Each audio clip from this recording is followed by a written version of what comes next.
Hey, Bob Nolan here with Thought Provokers, and please remember this is a provoker, not a persuader. I hope to provoke you to persuade yourself to investigate some of this hell stuff.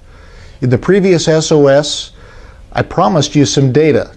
Now, details and data and stuff can be very boring, and boring you is the opposite of my intention. So I'll try to deal with this very quickly and try to make it almost entertaining.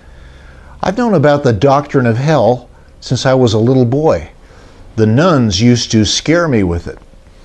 As far as I know, there are five absolutely essential ingredients for the full doctrine of hell. Nobody told me these. I figured them out myself.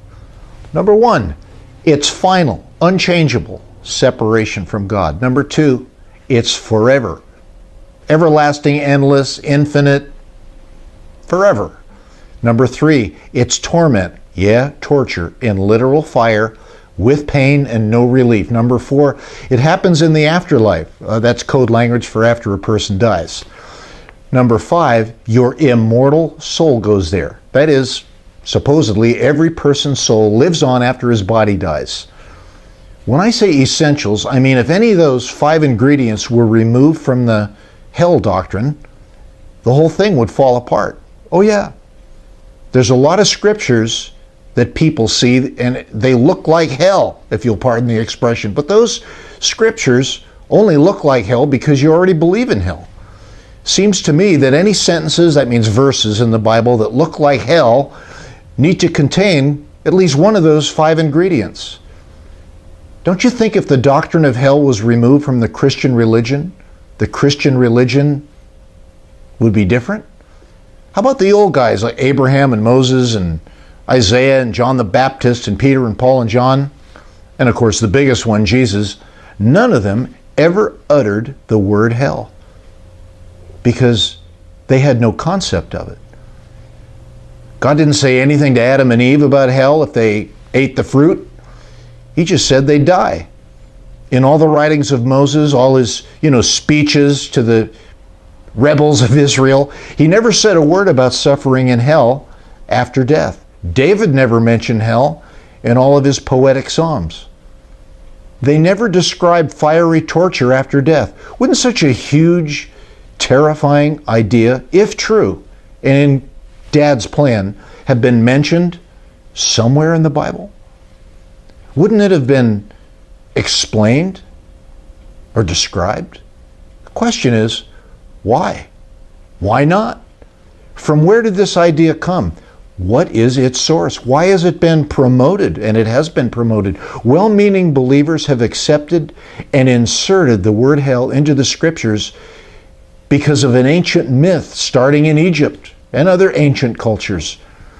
There's no clear statement of fiery, everlasting torture in the scripture. Unless, of course, you already believe it and you find words that seem to describe what you already believe. There's not one verse that describes anything like these horrible, sorry for more pictures, they're crazy. I mean, who thought these up? They are Looney Tunes, but they're not funny. The hell story has been employed by the church to coerce good behavior, correct believing, and submitting to teachings. It's been a valuable tool to keep people in line and to scare people into faith. I don't think that's how my dad in heaven attracts people to himself. You may want to debate someone on the existence of hell. Okay, but if you do, obtain your evidence from someplace else in the Bible because it ain't in there.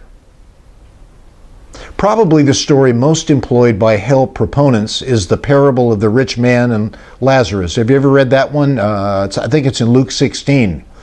If you've never heard a good old country preacher, you should hear my good friend Glenn Hill talk about that story. There's a link just below this video on YouTube that'll take you there if you click on it. If you watch it, you may say, gee, I never thought about it that way. I'm Bob Nolan with Thought Provokers, and maybe after you've investigated, you can tell some why you think hell is a real place. You take care.